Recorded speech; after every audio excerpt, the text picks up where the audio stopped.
Bismillahirrahmanirrahim. Assalamualaikum warahmatullahi wabarakatuh. Waalaikumsalam warahmatullahi wabarakatuh. Innal hamdalillah nahmaduhu wa nasta'inuhu wa nastaghfiruh wa na'udzu billahi min shururi anfusina wa sayyiati a'malina. May yahdihillahu fala mudilla lahu wa may yudlil fala hadiya lahu. Asyhadu an la ilaha illallah wahdahu la syarika lahu wa asyhadu anna Muhammadan 'abduhu wa rasuluhu la nabiyya wa la rasula ba'da. Usi nafsi wa iyyakum bittaqwallahi faqad fazal mu'minuna al-muttaqun fala tamutunna illa wa antum muslimun. Faqala ta'ala mudzakiran bidzalik ya ayyuhalladzina amanu taqullaha haqqa tuqatih wa la tamutunna illa wa antum muslimun. Wa qala ya ayyuhan nasu taqu rabbakumul ladzi khalaqakum min nafsin wahidah wa khalaqa minha zawjaha wa batha minhuma rijalan katsiran wa nisaa'a wattaqullaha alladzi tasaaluna bihi wal arham innallaha kana 'alaykum raqiba. Wa qala nabiyyuna Muhammadin sallallahu alaihi wasallam ittaqillaha haitsu ma kunta wa atbi'i sayyi'atal hasanata tamhuha wa khaliqin nasa bi khuluqin hasanin. Amma ba'd. Bapak Ibu para jamaah Masjid At-Taqwa yang mudah-mudahan senantiasa dirahmati Allah Subhanahu wa taala. Alhamdulillah, bersyukur kepada Allah Subhanahu wa taala atas segala limpahan nikmat yang masih Allah Subhanahu wa taala berikan kepada kita hingga pagi hari ini. Nikmat sehat jasmani dan mudah-mudahan Allah Subhanahu wa taala karuniakan sehat rohani kita. Oleh karenanya ketika mendapatkan dua nikmat tersebut, pada hakikatnya manusia telah mendapatkan puncak kenikmatan dari Allah Subhanahu wa taala. Sebagaimana dikutip oleh seorang ulama di dalam mukadimah kitabnya, beliau mengatakan, "Fa inna sayyida ni'amid dunya as-sihah wa sayyida ni'amil akhirati al-iman. Faman istama'a fihi sayyida ni'amid dunya wal akhirah faqad istama'a al-khaira kullah."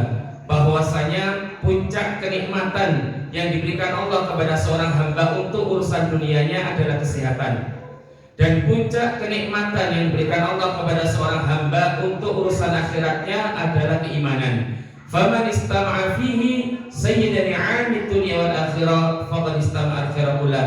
Jika terkumpul pada seorang hamba dua nikmat ini, punya nikmat sehat secara jasmani, demikian juga dia punya keimanan yang bagus di hadapan Allah Subhanahu wa taala, pada hakikatnya dia telah mendapatkan puncak kenikmatan dari Allah Subhanahu wa taala. Alhamdulillah, mudah-mudahan dua nikmat ini masih menyertai kita hingga pagi hari ini, dan kita balas dengan pandai-pandai bersyukur kepada Allah Subhanahu wa taala. Oleh karenanya ada beberapa ulama yang merumuskan tata cara kita dalam bersyukur kepada Allah Subhanahu wa taala yang baik adalah tasrifun ni'mah ala muradi mu'tiha.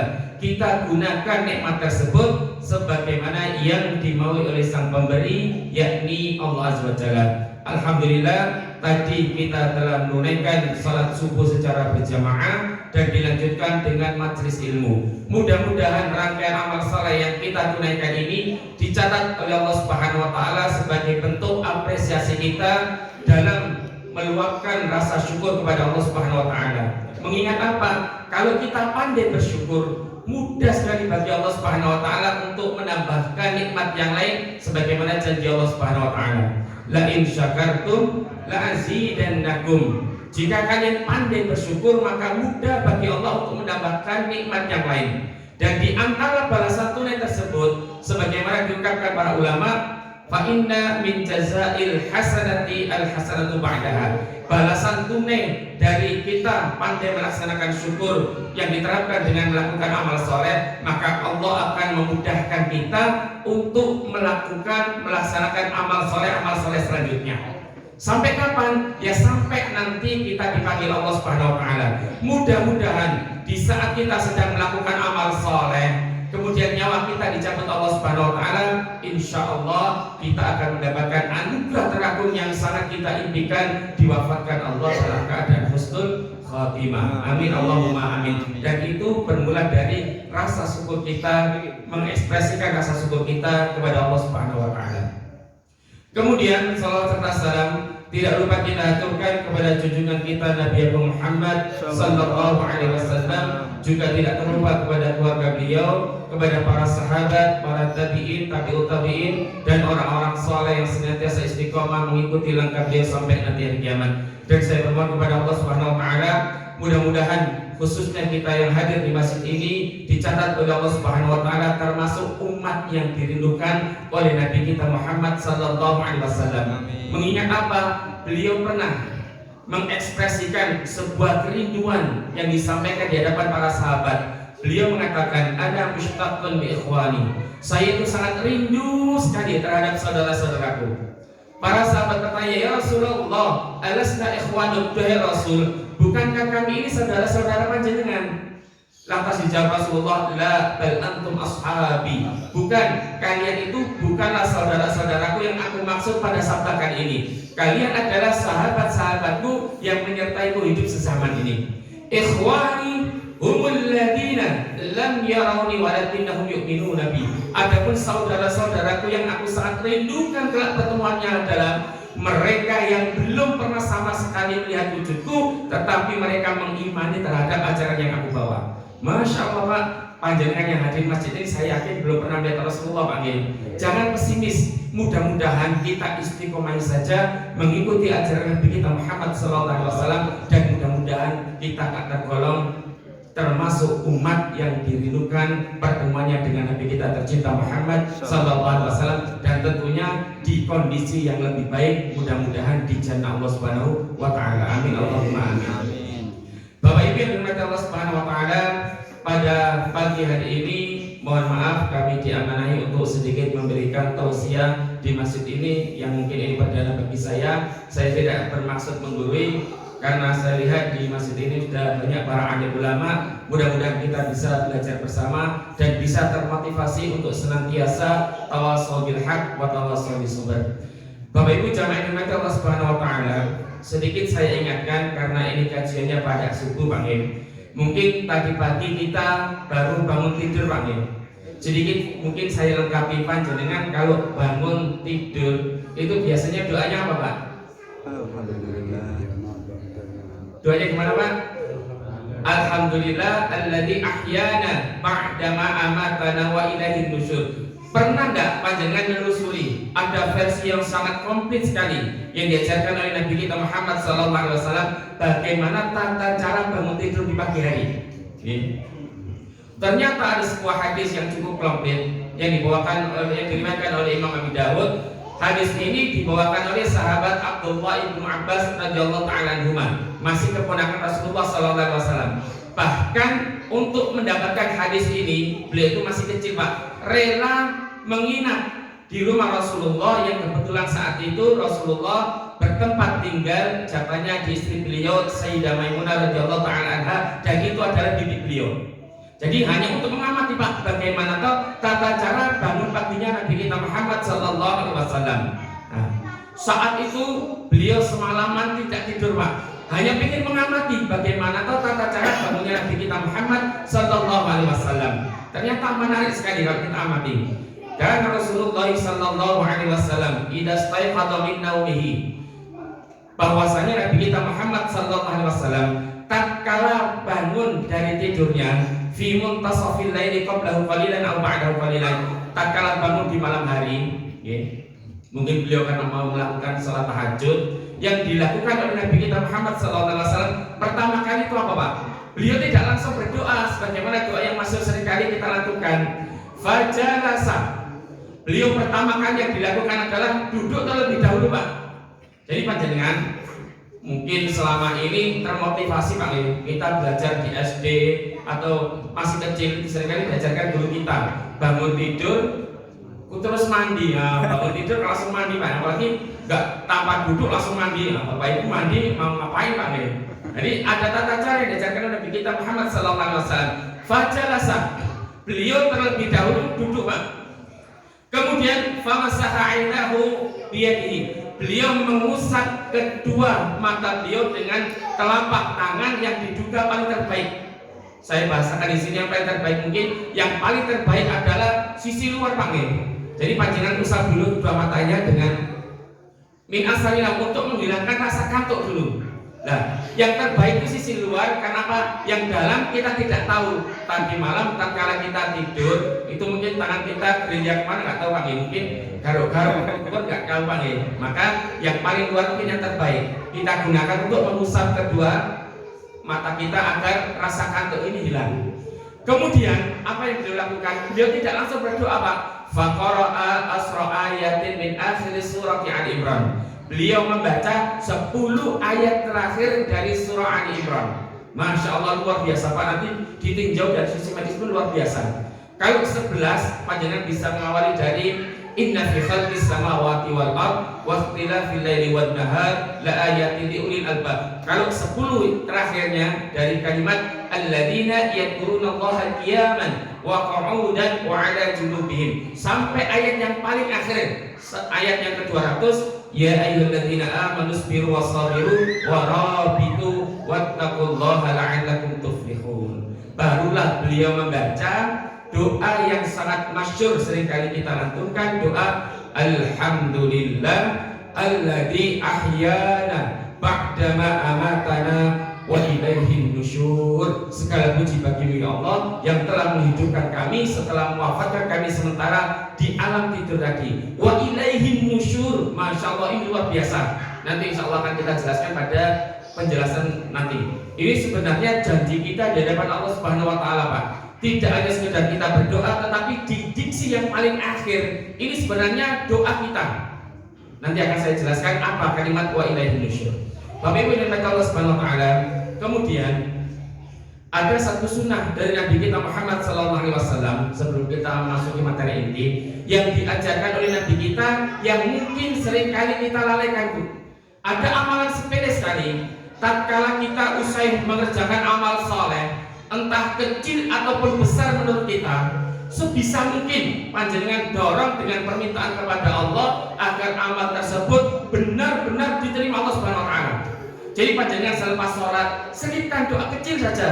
Kalau tidak bisa bahasa Arab, bisa bahasa Indonesia. Kalau bahasa Arab yang diajarkan diantaranya Allahumma taqabbal sholati, ya Allah tolong terima salat saya tadi ya Allah. Kalau tidak bisa panjenengan doa dengan memakai doa bahasa Indonesia tidak masalah. Yang intinya mengharap agar amalan yang kita kerjakan tadi benar-benar diterima Allah Subhanahu wa taala. Panjenengan habis sedekah Bu, masukkan kotak infak, meskipun nominalnya enggak seberapa, kita dorong dengan permintaan kepada Allah, Allahumma taqabbal shadaqati, ya Allah tolong terima sedekah saya ya Allah. Karena apa? Kita tidak tahu dari sekian ribu amalan yang kita kerjakan mana dari amalan tersebut yang benar-benar diterima Allah Subhanahu wa taala. Dan kita wujudkan dengan benar-benar mengharap kepada Allah, ya Allah tolong terima amalan ini ya Allah. Bahkan saking pentingnya amal ini, meskipun terlihat sepele, diajarkan oleh Nabi kita, bahkan tidak hanya Nabi kita, kakek buyutnya Nabi kita Muhammad SAW pun mengajarkan, Pak. Siapa? Dari kalangan Nabi dan Rasul yang disebut sebagai Abul Anbiya, bapaknya para Nabi dan Rasul, Nabi Ibrahim alaihissalam khalilullah. Masya Allah, itu pun mengajarkan, Pak, dan ditiru oleh anak keturunannya Nabi kita Muhammad SAW. Panjenengan bisa buka di dalam surah Al-Baqarah ayat 127 sampai 129. Jadi tatkala itu Allah Subhanahu wa taala memberikan mandat kepada Nabi Ibrahim yang dibantu oleh anaknya masih kecil Nabi Ismail alaihi wassalam. Mandat apa? Mandatnya adalah untuk mendirikan kembali bangunan Ka'bah yang sempat rusak karena terkena banjir yang sangat dahsyat di zamannya Nabi Nuh alaihissalam. Saya tanya panjenengan sebelum melakukan apa, kita lanjutkan kisahnya. Ada yang tahu nggak siapa yang membangunkan pertama kali bangunan Ka'bah? Ada yang tahu Pak Bu? Nah, bocorannya saja Pak. Bangunan ini rusak pada zaman Nabi Nuh karena ada banjir yang sangat dahsyat. Bangunan atasnya rusak, yang tersisa hanya fondasi saja. Lantas generasi selanjutnya Allah Subhanahu wa taala baru memerintahkan kepada Nabi Ibrahim untuk membangun kembali bangunan atas sehingga menjadi bangunan utuh yang disebut dengan bait sekarang, Baitullah. Ada yang tahu Pak bocorannya berarti bukan Nabi Nuh, bukan pula Nabi Ibrahim, bahkan bukan Nabi kita Muhammad Sallallahu Alaihi Wasallam. Lantas siapa yang bangunkan pertama kali ini, Pak? Ada yang tahu, Pak? Mungkin di antara jawaban Bapak yang paling mudah, Ustaz, manusia pertama saja, Ustaz, Nabi Adam. Ada yang jawab mungkin sebelum manusia, Ustaz, malaikat. Masya Allah, ternyata jawabannya sudah sangat komplit di Al-Quran, Pak. Saking pentingnya bangunan ini yang nanti menjadi cikal bakal pentingnya masjid di muka bumi ini, yang bangunkan itu bukan manusia, Pak, tetapi langsung penciptanya manusia. Cek di dalam surah Ali Imran ayat 96. Inna awwala baitin wudi'a lin-nas lalladzi bi Bakkah mubaraka wa hudan lil alamin. Bangunan pertama yang langsung dibangunkan Allah untuk seluruh manusia di muka bumi ini adalah Ka'bah ataupun bait yang nanti menjadi cikal bakal pentingnya masjid di muka bumi ini. Cuma Ka'bah ini tidak difungsikan pada zaman Nabi Adam, demikian juga Nabi Nuh. Bangunan ini rusak, Pak, karena terkena banjir dahsyat di zaman Nabi Nuh alaihissalam. Yang rusak itu atasnya saja, yang tersisa hanya pondasi. Satu pondasi dalam bahasa Arab itu disebut dengan qaidah. Karena panjenengan kalau pernah umroh ataupun haji atau melihat, Pak, bangunan Ka'bah itu ada 4 sisi, Pak, maka dijamakkan dalam bahasa Arab menjadi qawaid. Kalau satu pondasi qaidah, kalau 4 pondasi dijamakkan menjadi qawaid. Meninggikan dalam bahasa Arab itu seringkali menggunakan kalimat rafa'a yarfa'u, artinya meninggikan, Pak. Oleh karenanya bunyi ayat di surah Al-Baqarah ayat 127, Allah Subhanahu wa taala berfirman, wa id yarfa'u Ibrahimul qa'ida minal bait wa Ismail. Dan ingatlah, Masya Allah, kalau kita membaca Al-Quran ada kalimat id, itu biasanya diterjemahkan dalam Al-Quran kita hanya sekedar ingat, Pak. Tetapi kalau kita telusuri lebih dalam, kalimat id itu tidak hanya sekedar kita diminta mengingat, tetapi hadirkan momentum itu, seakan-akan kita ikut larut, ikut ambil menyaksikan bagaimana dahsyatnya perintah Allah Subhanahu wa taala yang saat itu dimandatkan kepada Nabi Ibrahim alaihissalam. Singkat cerita, tatkala Nabi Ibrahim usai merampungkan bangunan ini sehingga menjadi bangunan utuh, apa yang dilakukan pertama kali oleh Nabi Ibrahim alaihissalam? Beliau ini sekelas Nabi, sekelas Rasul, Pak. Bahkan disebut dengan Khalilullah, disebut sebagai Abul Anbiya, bapaknya para nabi dan rasul. Yang pertama kali dilakukan oleh Nabi Ibrahim alaihissalam, beliau berdoa kepada Allah Subhanahu wa taala dengan kalimat Al-Qur'an selanjutnya tadi, Rabbana taqabbal minna. Ya Allah, tolong terima ya Allah jeripaya amal soleh yang telah tuntas kami kerjakan ini ya Allah. Kami berdoa.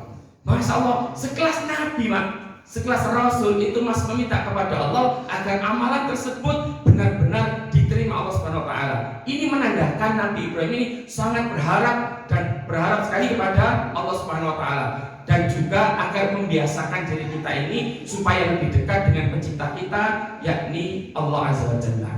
Dan menariknya, setelah itu beliau berdoa apa, Pak? Rabbana waj'alna muslimaini laka. Masya Allah, Pak, dari amal soleh satu saja yang kecil itu bisa kita jadikan sebagai wasilah. Ya Allah, jadikan kami dan keluarga kami termasuk hamba muslim yang baik ya Allah. Dan saking cerdasnya Nabi Ibrahim, Pak, saat itu yang didoakan tidak hanya diri beliau, Nabi Ismail, bahkan keluarganya, tetapi beliau memikirkan jangka panjang, Pak. Dengan doa diselipkan wa min dzurriyyatina, ya Allah, juga tolong jadikan nanti anak keturunanku ya Allah. Dari amal soleh sedikit tadi, beliau berdoa sampai memikirkan anak cucunya. Wa min dzurriyyatina, dan juga anak keturunanku ya Allah. Silakan panjenengan cek dalam bahasa Arab. Ketika disebutkan kalimat dzurriyyah, yang disebutkan anak keturunan, itu adalah anak keturunan yang tidak ada yang tahu kapan berhenti batasnya kecuali hanya Allah Subhanahu wa taala. Dan menariknya, Pak, di ayat ke-129 beliau berdoa secara spesifik, dan doa ini nanti dikabulkan Allah.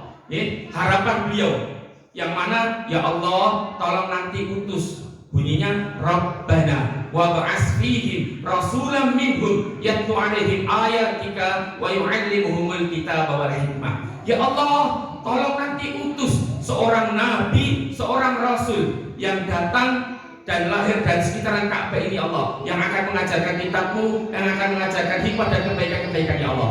Masya Allah, silahkan panjenengan telusuri dalam sejarah Pak. Tidak ada nabi, tidak ada rasul yang Allah Subhanahu wa taala utus dari sekitaran Ka'bah melainkan nabi kita tercinta Muhammad sallallahu alaihi wasallam. Dan silahkan cek dalam sejarahnya, doa ini dikabulkan Allah. Bahkan nabi kita Muhammad sallallahu alaihi wasallam itu termasuk keturunan daripada Nabi Ibrahim alaihissalam dan dari garis keturunannya Nabi Ismail alaihissalam. Cek dalam sejarah, mungkin sedikit saya ikut sejarah nih. Ada yang tahu berapa jumlah istri Nabi Ibrahim? Ini jawaban kita sering kali pakai karena dengan sejarahnya itu hanya 2 saja diungkapkan. 2 pakai. Dan berapa 3 sudah goyah lagi. Jadi berapa Pak istri Nabi Ibrahim? 3 nih. Cek, saya tidak ngarang, nanti saya kasih rujukannya. Ternyata Pak Bu, sebagai tambahan wacana, istri Nabi Ibrahim alaihissalam itu tidak 2 sebagaimana yang sering kita dengar. Istri Nabi Ibrahim itu ada 4. Ada 4, nanti saya sebutkan ya. Dalil pertama, saya tidak ngarang. Panjenengan bisa buka di dalam surah Al-Baqarah ayat 132. Di sana isinya wa wassa biha Ibrahimu banihi wa Ya'qub. Nabi Ibrahim mewasiatkan kepada anak-anaknya. Panjenengan cek di dalam terjemahan Al-Qur'an kita. Anak-anaknya. Kalau disebutkan anak-anaknya itu berarti menandakan berapa Pak? Anaknya banyak ya. Kalau istrinya 2, itu anak beliau hanya 2 saja. Tetapi bisa disebutkan anak-anaknya. Ternyata menariknya dalam bahasa Arab itu kalau disebutkan kalimat banihi itu adalah kumpulan dari 2 kalimat ibnun dan ibnatun. Ibnun anak laki-laki, bintun anak perempuan dikumpulkan jadi satu menjadi kalimat banihi. Jadi Masya Allah luar biasa Pak. Ternyata istri dari Nabi Ibrahim itu tidak 2 sebagaimana yang kita tahu, tetapi ada 4. Saya sebutkan yang pertama. Ada yang tahu siapa Pak? Istri beliau yang pertama. Namanya Sayyidah Sarah binti Ami Khalil. Sayyidah Sarah binti Ami Khalil, dari istri beliau nanti hanya punya 1 orang anak saja yang menjadi Nabi dan Rasul. Siapa? Nabi Ishaq alaihissalam. Istri beliau yang kedua Sayyidah Hajar al-Qibtiyah al-Misriyah. Dari istri beliau yang kedua ini nanti lahirlah 1 orang anak saja menjadi Nabi dan Rasul juga. Siapa? Nabi Ismail. Jadi dari 2 orang istri pertama ini cuma punya 2 orang anak Pak nih. Nah, istri beliau yang keempat namanya Sayyidah Qanturah binti Yaqtan.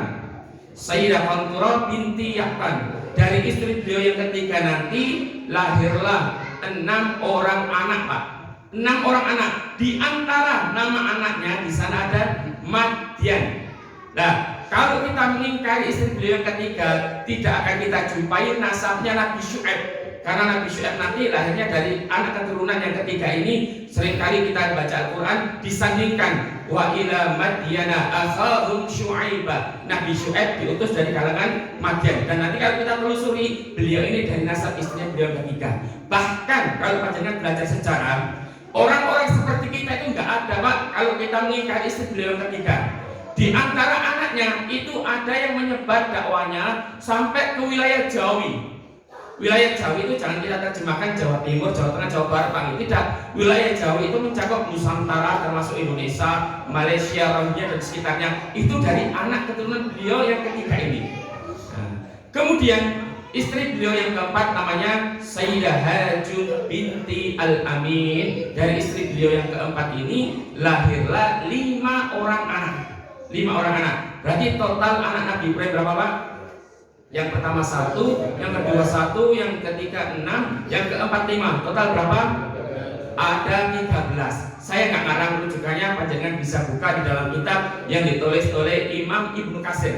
Mungkin selama ini kita dengar Pak nih, kalau mendengar kata Imam Ibnu Katsir, apa buku yang paling fenomenal dari karya beliau kan tafsirnya nih. Tafsir apa Pak? Mudah sekali karena namanya Ibnu Katsir. Berarti tafsirnya Tafsir Ibnu Katsir. Padahal nama aslinya bukan Tafsir Ibnu Katsir. Panjenengan kalau beli Pak, beli tafsir Ibnu Katsir, nggak nemu Pak. Kenapa? Nama aslinya tafsir Quranul Azim. Orang-orang itu kadang menyebut mudah dinisbahkan kepada penulisnya Pak. Contoh gampang sekali. Panjenengan kalau beli kitab hadis paling sahih, asahul kitab ba'dal Quran, kitab Sahih Al-Bukhari. Nah, Sahih Al-Bukhari itu sebenarnya bukan nama asli. Nama asli dari kitab Sahih Al-Bukhari itu panjang Pak.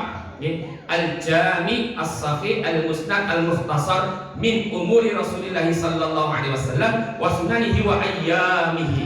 Itu nama asli Pak, nama aslinya. Namanya panjang. Cuma diambil kata sahihnya saja. Demikian juga penulisnya itu aslinya bukan Al-Bukhari. Namanya itu hanya dinisbahkan dari tempat di mana beliau tinggal Pak. Nama aslinya siapa? Panjang. Nama ulama hadis itu rata-rata awalannya kalau nggak Muhammad Sulaiman Pak. Nah, beliau nama aslinya itu Muhammad bin Ismail bin Ibrahim bin Al-Mughirah bin Al-Bardisbah. Tinggalnya di Jufa, kota Bukhara. Nah, ini dinisbahkan kepada kota beliau tinggal, kota Bukhara, provinsi Khurasan, negara Uzbekistan sekarang. Kemudian disingkat menjadi Sahih Al-Bukhari. Untuk apa? Memudahkan kadang-kadang Pak. Nah, Imam Ibnu Katsir juga seorang mu'arikh Pak, penulis sejarah handal. Beliau punya satu kitab tarikh yang dikasih judul Al-Bidayah wan Nihayah. Awal mula dan sampai nanti akhir terjadi seperti apa sejarahnya. Panjenengan kalau punya kitabnya bisa buka di halaman 1, kurang lebih halaman 406. Lebih mudahnya ada buku yang lebih kecil. Satu buku saja ini cukup komplit yang ditulis oleh Syekh Abdul Qasim As-Suhaili. Beliau punya satu kitab dikasih judul At-Ta'rif wal I'lam Fima Ubhima Minal Asma'i wal A'lam fil Quran. Kita coba mengenal para pesohor yang pernah Allah tampilkan di dalam Al-Quran. Di antaranya di sana dikupas nasab Nabi Ibrahim, bahkan sampai detail sekali anak-anak dan keturunannya. Kita kembali secara awal tadi, doa Nabi Ibrahim itu dikabulkan Allah Pak. Di ayat ke-129 beliau berdoa secara spesifik, Rabbana wa ba'ats fihim rasulan minhum yatlu 'alaihim ayatika wa yu'allimuhumul kitaba wal hikmah. Ya Allah, tolong nanti utus seorang nabi dan rasul yang datangnya dari sekitaran Ka'bah ini ya Allah. Panjenengan cek dalam sejarah, tidak ada nabi, tidak ada rasul yang Allah utus dan lahir dari sekitaran Ka'bah melainkan Nabi kita tercinta Muhammad sallallahu alaihi wasallam. Dan Nabi Muhammad itu termasuk keturunan Nabi Ibrahim dari istri beliau yang kedua tadi, Sayyidah Hajar Al-Qibtiyah Al-Misriyah. Punya satu orang anak saja, namanya siapa tadi? Nabi Ismail alaihissalam. Dan Nabi Muhammad itu dari keturunan ini Pak. Bahkan kurang lebih kalau kita urutkan nasabnya itu ada sekitar 30 nasab nyambung dari Nabi Muhammad sampai Nabi Ibrahim alaihissalam. Saya coba hafalkan, panjenengan enggak usah hafal Pak. Muhammad bin Abdullah bin Abdul Muttalib bin Hashim bin Abdul Manaf bin Qusay bin Murrah bin Kilab bin Ka'ab bin Ghalib bin Fihr bin Malik bin Nadar bin Kinanah bin Khuzaimah bin Mudrika bin Ilyas alaihissalam bin Nizar bin Mudar bin Ma'ad bin Adnan bin Adi bin Adri bin Uqam bin Nakhur bin Tarikh bin Ya'qub bin Yasjub bin Nabit bin Ismail alaihissalam bin Ibrahim alaihissalam. Masya Allah Pak, dikabulkan Allah Subhanahu wa Ta'ala. Dari apa? Hasil jerih payah amal saleh pertama kali. Beliau mendirikan kembali bangunan Ka'bah sehingga menjadi bangunan utuh. Lantas beliau berdoa kepada Allah Subhanahu wa Ta'ala. Demikian juga kita bisa tiru Pak. Selepas kita melakukan amal soleh, entah itu kecil ataupun besar menurut kita, sebisa mungkin kita dorong permintaan kepada Allah. Yang pertama, mudah-mudahan amal soleh tersebut diterima Allah Subhanahu wa Ta'ala. Panjenengan gak usah muluk-muluk Pak selepas sholat. Itu nun sewu. Yang pertama kali harusnya kita minta kepada Allah, mudah-mudahan amal saleh ini diterima dulu Pak, sebelum kita meminta kepada Allah dengan doa-doa yang lain. Ya Allah, tolong mudahkan urusan saya ya Allah. Ya Allah, tolong berikan saya karir yang bagus ya Allah. Ya Allah, berikan hamba rezeki yang baik. Panjenengan sejauh sebelum meminta hal seperti itu, panjenengan seharusnya lebih meminta agar amalan tersebut itu benar-benar diterima oleh Allah Subhanahu wa Ta'ala.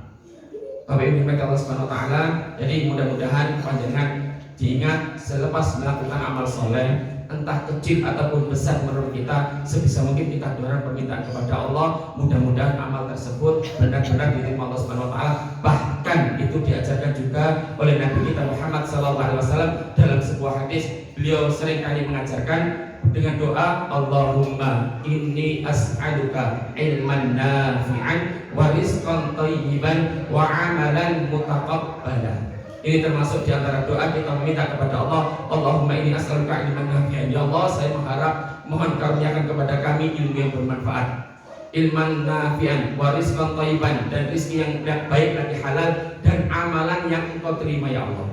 Jadi Masya Allah Pak, tidak hanya diajarkan oleh Nabi kita, bahkan kakek buyutnya Nabi kita Muhammad SAW, yakni Nabi Ibrahim pun mengajarkan. Bapak Ibu nikmati Allah Subhanahu Wa Taala. Sampai jam berapa nih Pak? Suruh.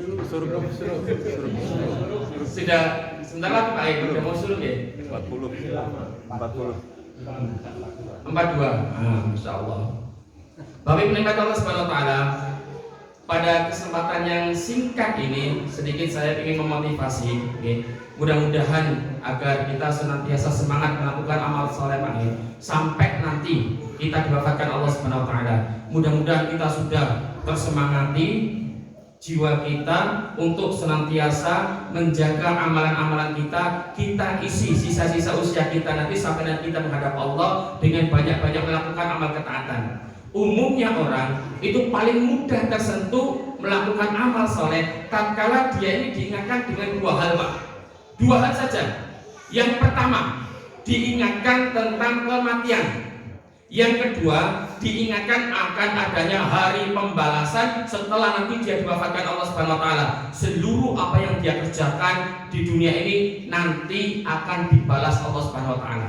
Jadi seringkali orang kalau mungkin banyak melakukan ketaatan semakin menambah semangatnya, atau kalau orang yang lagi jauh dari Allah karena banyaknya melakukan kemaksiatan itu akan termotivasi. Kamu silahkan melakukan kejahatan-kejahatan, tetapi kamu nanti pun akan mati. Kamu nanti akan wafat kembali kepada Allah Subhanahu Wa Taala. Jadi mungkin secara ringkas kami akan wasiatkan, paling mudah kita mengingatkan kepada orang agar senantiasa menghargai sisa usia yang diberikan Allah kepada kita. Itu diperintahkan untuk banyak-banyak mengingat kematian Pak. Bahkan tegas perintah Nabi kita Muhammad SAW, aksiru dzikraha dimilladad, yakni al-maut. Perbanyak mengingat segala hal yang bisa memutus seluruh kenikmatan di dunia ini. Panjenengan punya rumah mewah, punya jabatan tinggi, punya kendaraan bagus dan sebagainya, seluruhnya akan terhenti Pak kalau nanti kita sudah diwafatkan Allah Subhanahu Wa Taala. Bahkan tatkala orang sudah meninggal itu disebut dengan apa? Meninggal dunia. Seluruh yang ada di dunia ini akan ditinggalkan Pak, nggak ada yang dibawa sama sekali. Bahkan saking pentingnya pesan tentang kematian ini Pak, kalau kita mau cermat mengamati di dalam Al-Quran, ternyata mohon saya kita belajar ilmu Quran, ayat terakhir yang diturunkan Allah kepada Nabi kita tercinta Muhammad Sallallahu Alaihi Wasallam, kalau kita mau detil merinci lagi mempelajarinya, itu terdapat di dalam surah Al-Baqarah ayat 281. Al-Baqarah itu ada 286. Setelah diteliti para ulama, ternyata ayat terakhir yang diturunkan Allah kepada Nabi kita Muhammad Sallallahu Alaihi Wasallam, pendapat yang paling rajih itu adalah terdapat di dalam surah Al-Baqarah ayat 281. Jadi ada beberapa pendapat para ulama, kemudian dikumpulkan oleh seorang ulama di dalam kitabnya namanya Syekh Manak Qattan. Beliau punya satu buku dikasih judul Mabahis fi Ulumil Quran, pembahasan yang rinci seputar ilmu berkaitan tentang Al-Quran Pak. Beliau kumpulkan beberapa pendapat. Di antaranya ada yang berpendapat ayat terakhir yang diturunkan kepada Nabi kita Muhammad itu berkaitan tentang timbangan, berkaitan tentang hutang dan sebagainya. Tetapi setelah ditelusuri yang lebih rajih yang diambil beliau adalah pendapat yang dibawakan oleh Imam Ibnu Hajar Al-Asqalani. Beliau menuliskan di dalam Fathul Bari, kemudian dirangkum dalam kitab beliau, kanat akhiriyatu ayatin nuzilat ala Muhammadin sallallahu alaihi wasallam. Ayat terakhir yang diturunkan Allah kepada Nabi kita tercinta Muhammad sallallahu alaihi wasallam itu terdapat di dalam surah Al-Baqarah ayat 281. Panjenengan cek Bu, isinya apa? Mengingatkan kematian. Bahkan disebutkan ayat ini diturunkan kepada Nabi kita tis'alayalin atau asralayalin qabla mauti Nabi Muhammad sallallahu alaihi wasallam, 9 hari ataupun 10 hari sebelum Allah mewafatkan Nabi kita tercinta Muhammad sallallahu alaihi wasallam. Ingatkan kematian Pak Bu. Bunyinya wattaqu yauman turja'una fihi ila Allah summa tuwaffa kullu nafsin ma kasabat wa hum la yuzlamun. Bahkan kalau kita menarik ayat ini seakan-akan sindiran Pak. Karena apa? Kita nanti itu pasti akan wafat. Orang yang hidup di dunia itu nanti pasti akan wafat. Jangankan kita, manusia terbaik yang pernah Allah utus di muka bumi ini, Nabi kita Muhammad SAW itu pun wafat Pak. Nabi kita masih hidup divonis Allah, innaka mayyitun wa innahum mayyitun. Duhai Muhammad sallallahu alaihi wasallam, engkau nanti itu akan meninggal. Demikian juga umat-umatmu nanti pasti akan meninggal kembali kepada Allah Subhanahu wa taala. Dan di ayat ini Allah ingatkan, bahkan bentuknya sindiran kalau nanti kita mempelajari diksi Al-Qur'an tersebut. Wattaqu yauman, takutlah kalian akan hari di mana kalian nanti pasti akan wafat dan kembali kepada Allah Subhanahu wa taala dan akan dibalas atas segala perbuatan kalian yang pernah dikerjakan di dunia ini.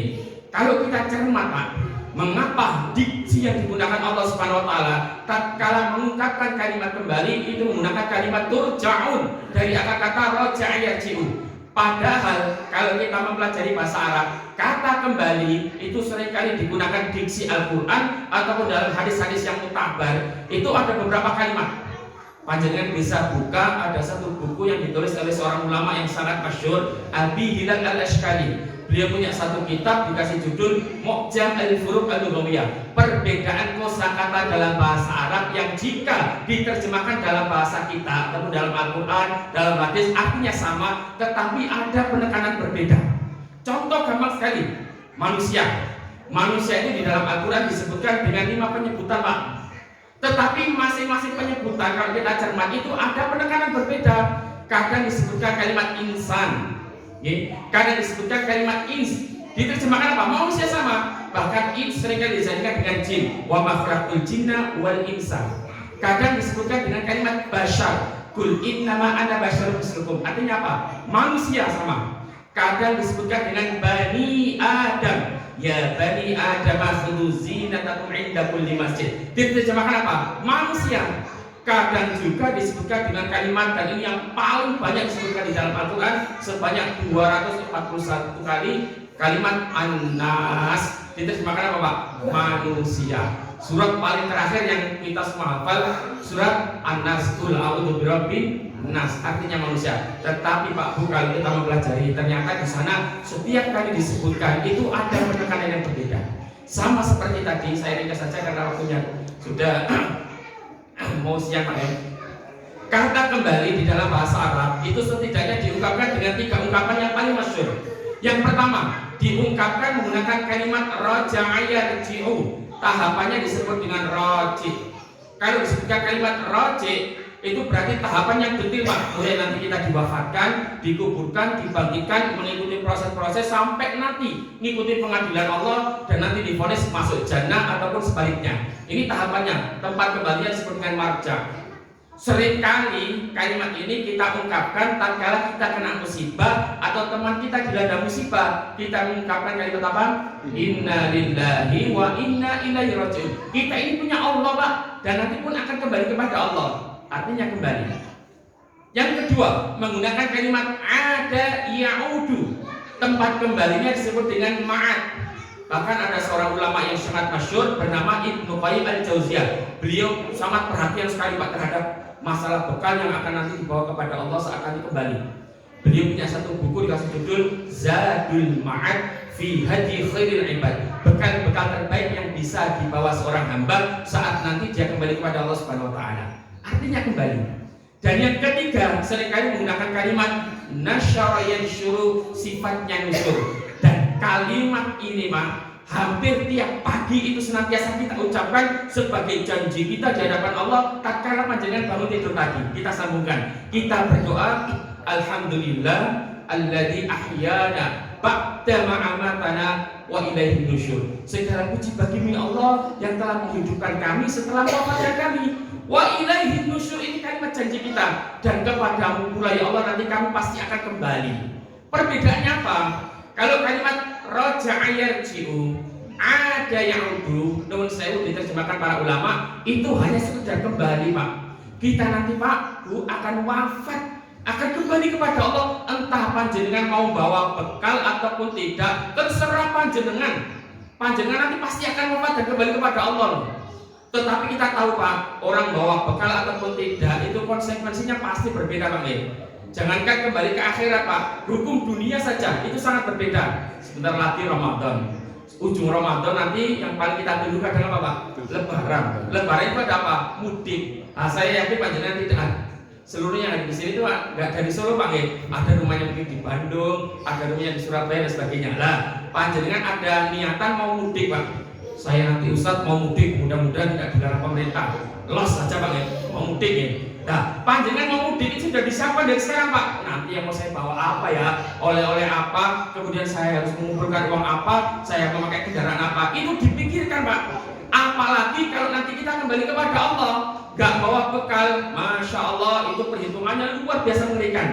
Nabi kita Muhammad SAW bersabda, "Mal mayyitu fi qabrihi illa kal-ghariqil mughawwas." Seorang mayit yang kembali kepada Allah di alam kuburnya yang tanpa membawa bekal yang cukup itu diumpamakan sebagaimana orang yang tenggelam Pak.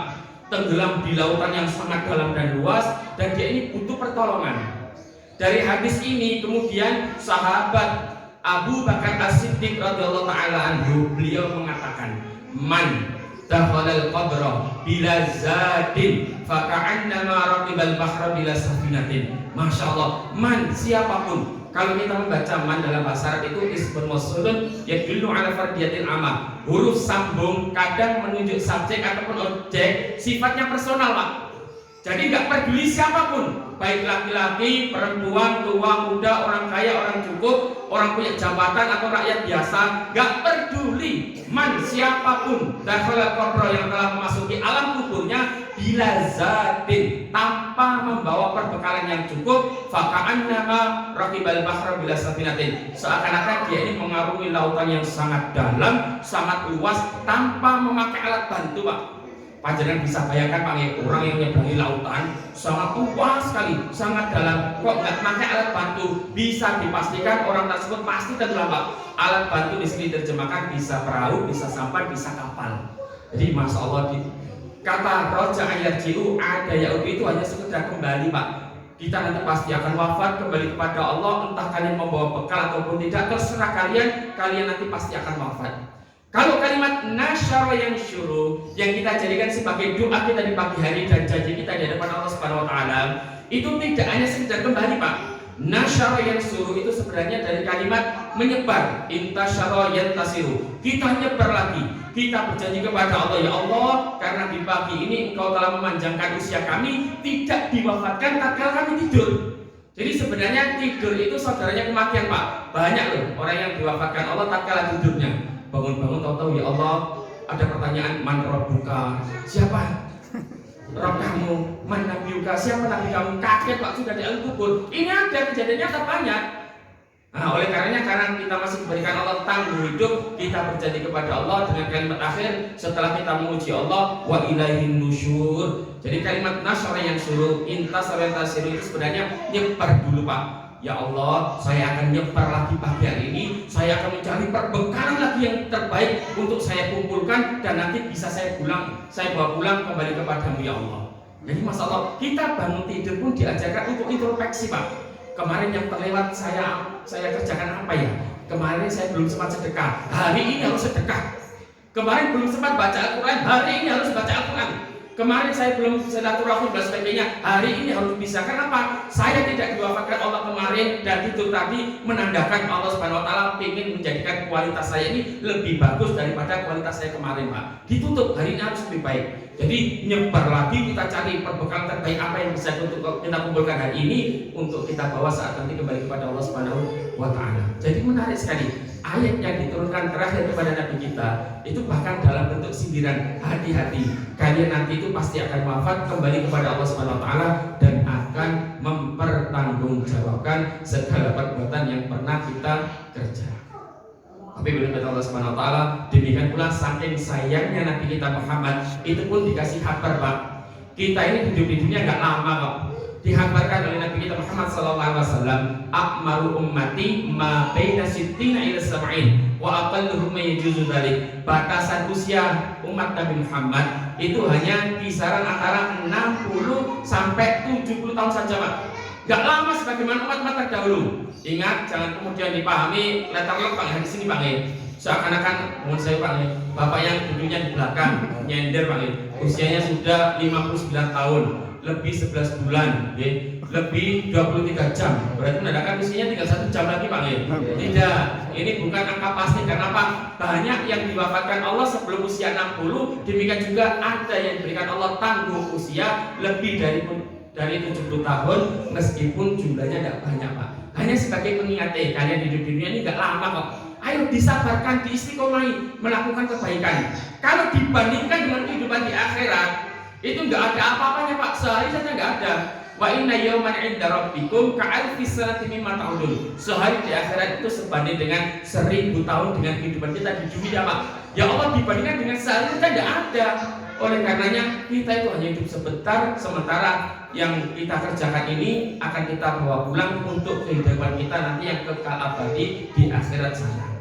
Jadi oleh hadirin kepada Allah Subhanahu wa taala, ayo kita motivasi diri kita bahwasanya kita hidup di dunia ini tidak hanya sekedar hidup, tetapi mudah-mudahan kita isi sisa usia yang diberikan Allah Subhanahu wa taala ini banyak-banyak melakukan amal ketaatan karena usia kita terbatas dan kesempatan itu hanya sekali saja. Insya Allah nanti kalau ada pertemuan waktu yang lain kita akan kapan-kapan mengkaji manggil tentang pembahasan, demikian juga tentang penyesalan orang-orang yang telah tiada. Jadi orang-orang yang telah diwafatkan Allah sebelum kita ini Pak, itu diantara mereka itu ada yang menyesal luar biasa. Ada satu buku yang bagus sekali yang ditulis oleh Dr. Muhammad bin Ibrahim An-Nu'aim. Beliau punya beberapa karya kitab, di antara karya yang sangat menarik sekali dikasih judul Amniyatul Mauta. Angan-angan, keinginan, harapan, bahkan sampai taraf penyesalan orang-orang yang telah tiada. Nah, untuk bilang dari di antara orang yang telah tiada itu sebenarnya ada yang menyesal sekali dalam kubur Pak. Menyesal sekali. Bahkan saking menyesalnya meskipun dia ini menangis darah dan sebagainya, gak ada gunanya sama sekali. Dan yang disesalkan itu sebenarnya amalan-amalan remeh yang saya yakin saya panjenengan itu bisa mengerjakan Pak. Saya yakinnya. Tetapi karena disibukkan dengan kehidupan dunia, dilalaikan, diundur-undur, akhirnya dia keburu diwafatkan Allah Subhanahu wa taala. Mereka mengatakan Rabbirji'uni, ya Allah, tolong kembalikan aku ke dunia ya Allah. La'alli amalu salihan fi ma taraktu, agar aku bisa mengerjakan amal soleh yang dahulu kala sempat saya tinggalkan ya Allah. Sebenarnya saya ingin mampu ya Allah. Jadi menyesal sekali Pak.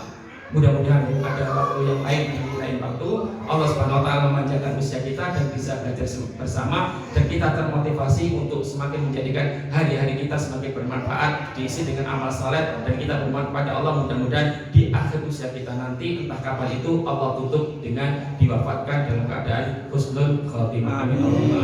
Demikian yang bisa kami sampaikan, kurang lebihnya kami mohon maaf. Kita akhiri dengan doa kafaratul majelis.